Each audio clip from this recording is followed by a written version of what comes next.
Chapter 1. What would you like, ma'am? I look up at the guy standing by my table. He stares back at me blankly, tapping a pen on the notepad in his hand. How long has he been standing here for? Would you like to place your order, ma'am? He asks impatiently. I clear my throat. Yeah, a cappuccino. Extra sugar, please.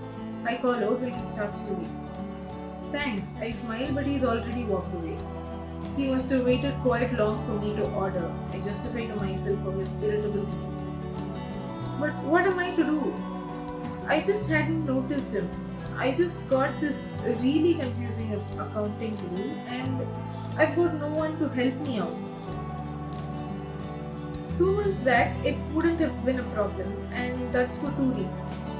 One, I was jobless. Two, the home didn't have any festivals coming up. Now that I've got a job and with Christmas only a month and a half away, I had to take care of lots of stuffs. The gifts, the dresses, the Christmas party, and last but not the least, the funds for it. But I didn't have much time to spare in the last couple of days. It's been tight at work. But thankfully, my company has this running rule to not work on Saturdays, and hence here I am. Okay. Let me take it from the first, help you understand. I am Emily Parker. The home is my second home after my real home, of course. My parents and also my best friends in this whole wide world are Richard and Jamie Parker. No exaggeration here, honestly.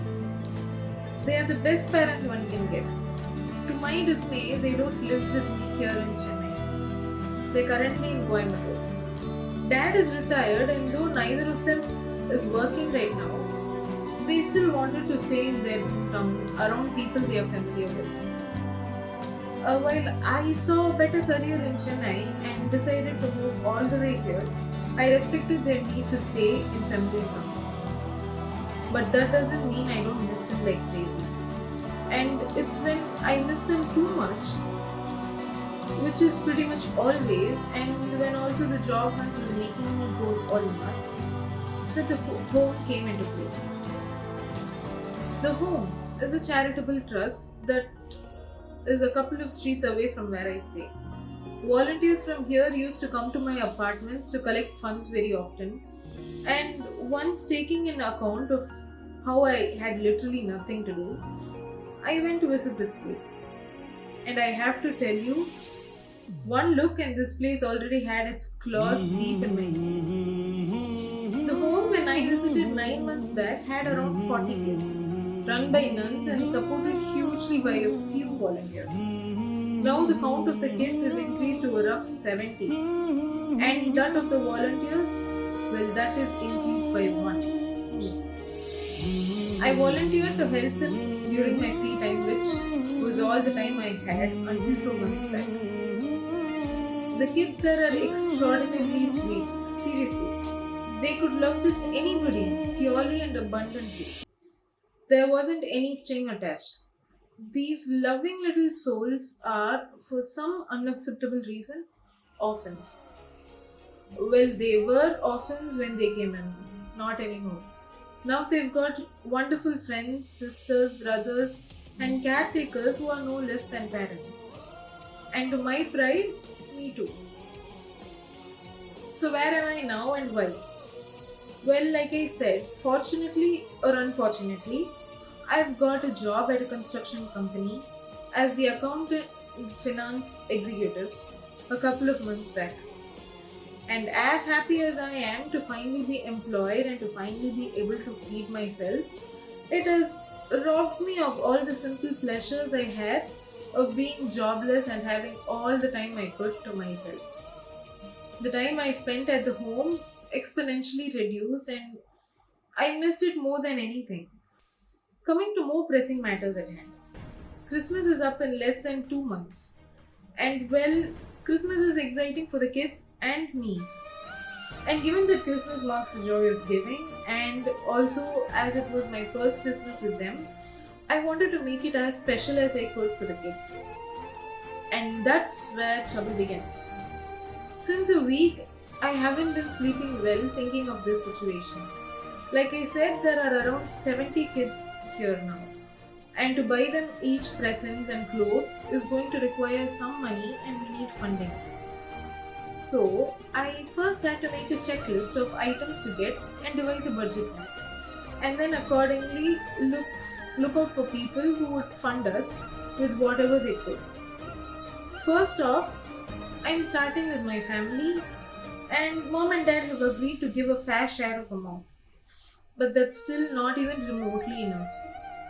That's why I'm here. On a Saturday morning, sitting in a CCD cafe coffee day lounge, alone. Because that's the only way I could concentrate.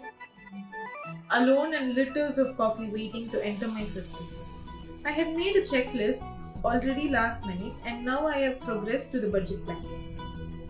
My laptop screen beams with results of gift suggestions along with the cost from Google. I make a rough note of the approximate expenditure. Gifts for 70 odd kids is not an easy thing, and definitely not the cheaper thing. The waiter places my cup of cappuccino on the table with a cling that makes me look up. I smile and say thank you. Coffee is exactly what I need right now to power my systems. I place my laptop down on the table and pick up my coffee. When the first sip hits my throat, it's like a little bit of heaven traveling down my insides. Savoring a few more sips, I set the mug down and pick up my laptop again. On the table, my journal lies open with all my random scribblings of what to do in the budgets and whatnot. An hour later, I'm almost done with the budget plan and 2 more cappuccinos. Hoping to God that I'm not coffee high, I take the last sip and calculate the total amount that is needed for Christmas.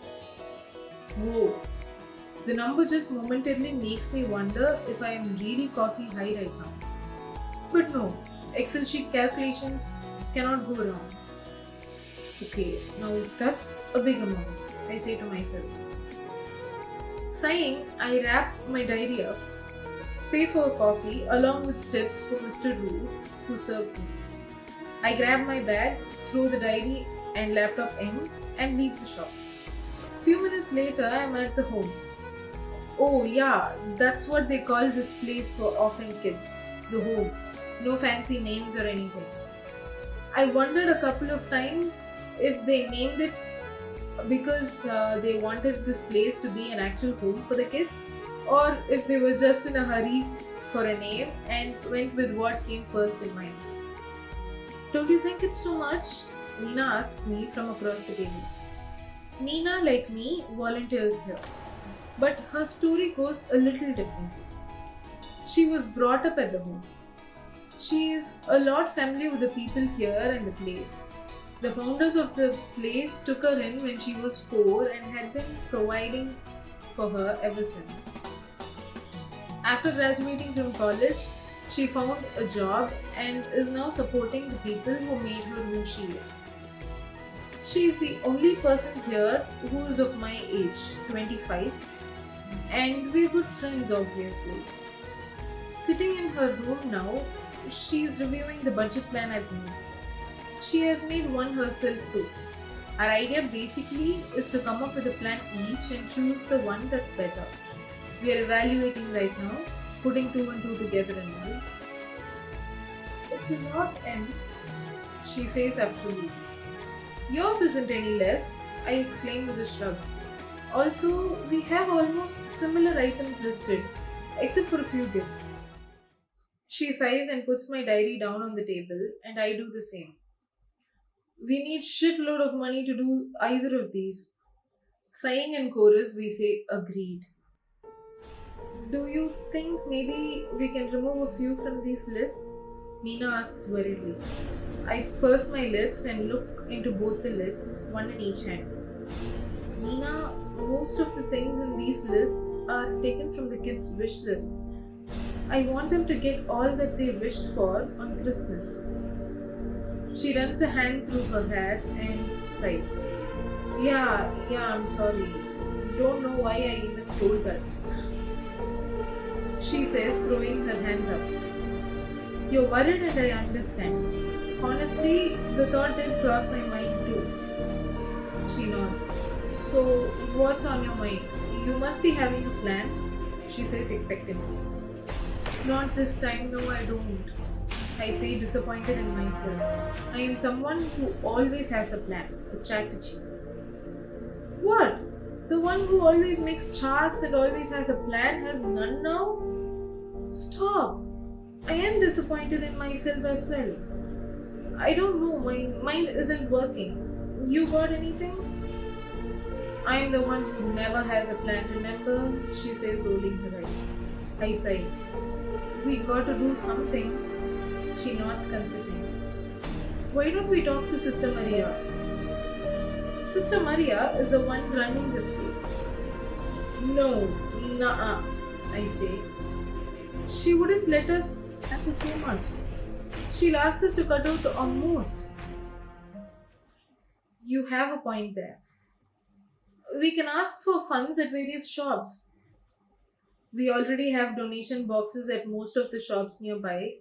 They don't make much money and definitely not enough to get through this whole list. How else do we get donations? We have to try some bigger sponsors, babe. Rich people. We should get hold of a couple of them. A few huge donations and we'll be all set. Yeah, like they'd be bothered about some small home like us. I scoff. Yeah, but it's worth a try, don't you think? Some of those loaded people are actually kind of hard, and maybe we'll be lucky enough to find just those kind. Okay, we can do that. So, what's plan B? Plan B? She asked, confused. Yeah, there's no guarantee that this would work perfectly. And even if it does, there's no guarantee that we'll get all the money that we need. We need to have a plan B. Okay, as of now, let's go with plan A. We'll find the loaded yet kind ones, see how much we can gather, and later, according to how much more we need, we'll make a plan B. What say? She cocks her eyebrows. The idea seems okay to me, and also I can't think of anything else, so I nod. And if we don't make the cash, we'll have to cut out on a few from the list. No option there. Okay, I say, knowing deep inside that she is right and hoping to God that we somehow make the money. Now we have to schedule the days and ways to meet these people, she says. What people? The loaded ones. That's what. Who are those loaded ones with the kind heart? Do you have a list? No, dummy. We're just going to hit them at random. Casual donation requests, no schedule, no sketches. Nina! I exclaim at the idea. It's so insane. But I still ask, how do we do that? Just walk around the places where we know posh people would come, wait like a crane waiting for a fish, and attack. You know what?